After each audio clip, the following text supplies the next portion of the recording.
Hey everybody, how are you guys doing?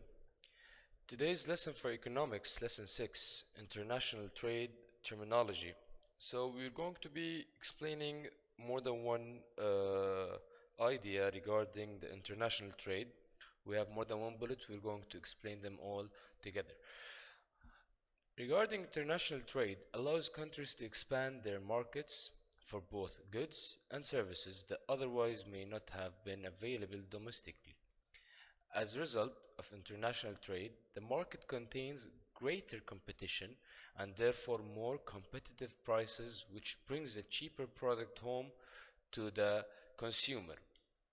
So, as international trade, guys, it's an exchange of capital goods and services across the international borders or territory. International trade has existed throughout the history. Its economic, social, and political importance has been on the rise in the recent centuries. So, as you can see in these pictures, like the countries, they have an import and export between the two countries. So, for example, we have an example in Dublin Horse Show Company is a great example of engaging international trade. The horse show are considered imports in the US and exports in Ireland. Flight of capital. When people lose confidence in particular country, the economy and so start to remove their money from that country. This often has the effect of making the country's economic situation worse. So, as capital flight in economics occurs when assets or money rapidly flow out of the country due to an event of economic consequence. Such events could be an increase in taxes on capital or capital holders or the government of the country, defaulting on its debit that disturbs investors and causes them to lower their valuation of the asset in the country, or otherwise to lose confidence in its economic strength. So, as an example, guys, for capital flight was seen in some Asian and Latin American market in the 1990s. Perhaps the most consequential of these was 1997, the Asian financial crisis that started in Thailand and spread through much of East Asia beginning of July 1997, raising fears of worldwide economic meltdown due to the financial contagion. So it's a negative thing as a flight of capital, as you guys saw and heard for the examples that I gave. Infrastructure.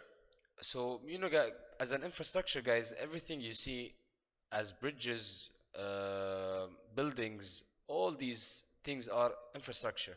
So, the infrastructure of a country, society, or an organization consists of basic facilities such as transport, you have transportation, communications, power supplies, and building which enable it to function. So basically, of course, guys, to have a country with a full power and having a high economic base, basically they need to have this power supplies, they need to have transportation, they need to have buildings so that they can function well. So having infrastructure helps businesses in more than one perspective. So it's positive if it's available as an infrastructure. All right. So deregulate. Deregulate, I don't know if you guys heard about it. As a deregulation is the removal of controls and restrictions in a particular area of a trade. It is positive for businesses and offer many new possible investment. So as a deregulation, guys, is a reduction or elimination of a government power in a particular industry so that it gives more opportunities for other industries. That's like, for example, as a deregulation of an airline, long distance telecommunication, and trucking industries. These are examples of deregulation. Dump. So, dumping goods in another country is when one country export a very large quantity of cheap goods.